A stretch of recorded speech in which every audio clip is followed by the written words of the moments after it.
Hi, witches. Well, I don't know where you're going to find me in all of these videos, but just in case you find me here, I'd like to say hello. Y'all know I am spiritually not emo.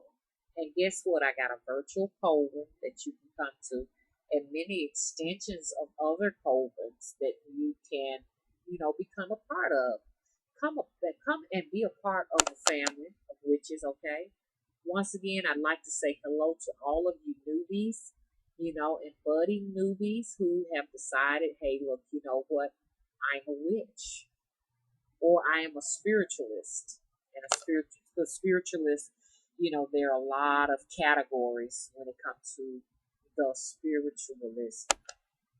I got a lot of catching up to do, family, because I owe it to you. I kind of like want to talk about some changes. Y'all know Mama got to talk about some changes and stuff. Oh, and here's your girl right here with me standing in on the video and everything. Yeah. She's talking to you, so look into her eyes. Just saw and heard a spirit just tap. I can see him just as good.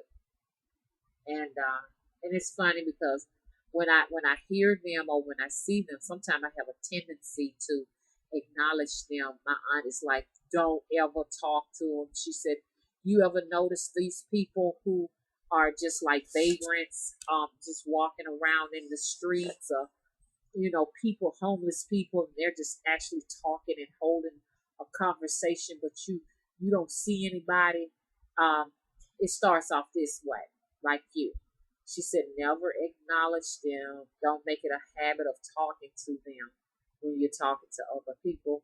Make sure you're in a private space. So I just saw one and heard one just a minute ago. They're always at the window peeking in, and actually, I got some footage of two of them. It's actually on Facebook if you can find it, where there's two just bright eyes just staring into the camera when I took a picture of them. These other worldly beings.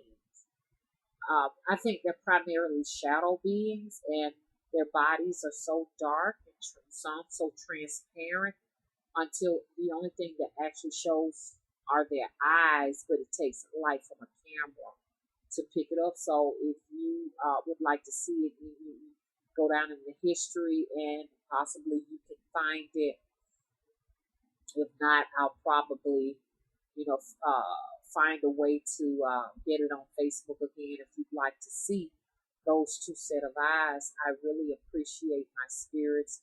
I don't necessarily share them. There are some people out there that I am cutting off from my spirits. They are profiting from my spirits, and I'm not going to allow them to continue to, be protected by them. Actually, if you don't mean me any good, and I've shared spirits with you in the past, I am going to make sure that they punish you. That's for my own protection, and I need to draw my spirits back from you all. Yes, you can share spirits. My auntie has shared many spirits with me, and I know that if I die before she does, she will get my spirits, and if it's vice versa, I will get her spirits. Okay. So, protect your spirits out there. You got some people that want what you got because they don't have it, and they don't mean you any good. You understand? So reason why if they don't have them. And yes, you can sell spirits to people. You can sell them, and you can actually create a deal with the spirits to go out to the people to assist people. I have soothed people in their hours of loneliness and their hours of need with my spirits.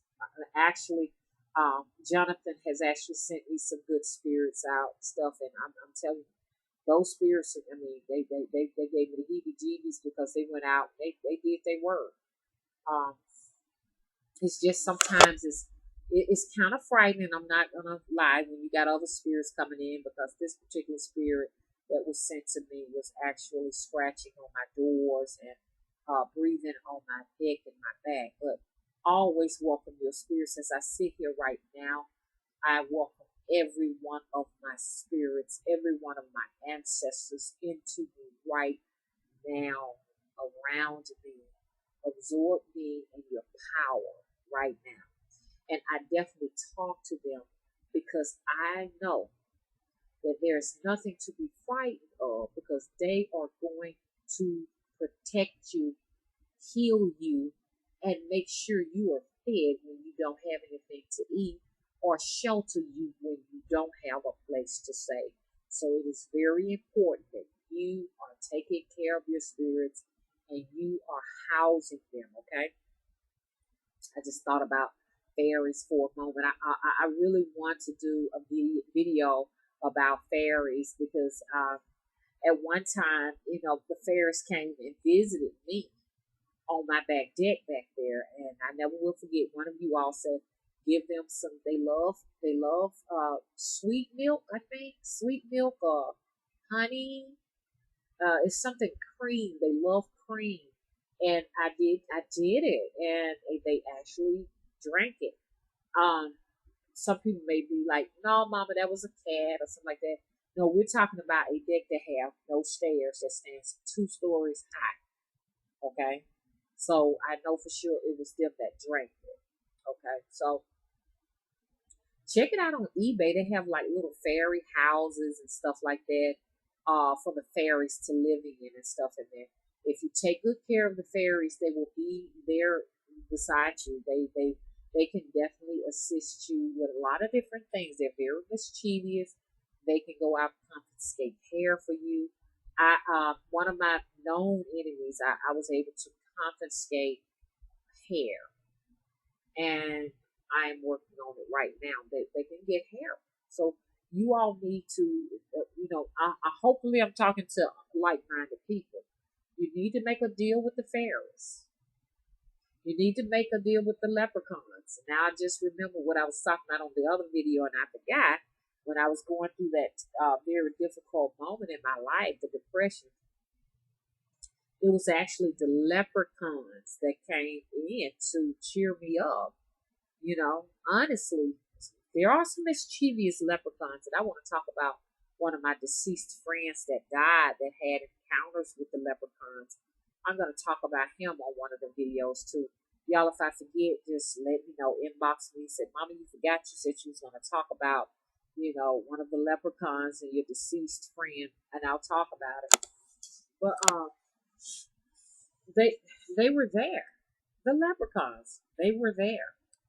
They loved me and they treated me so well. And it's hard to describe them. I just know that they're very short with elf-like ears and they're stocky build.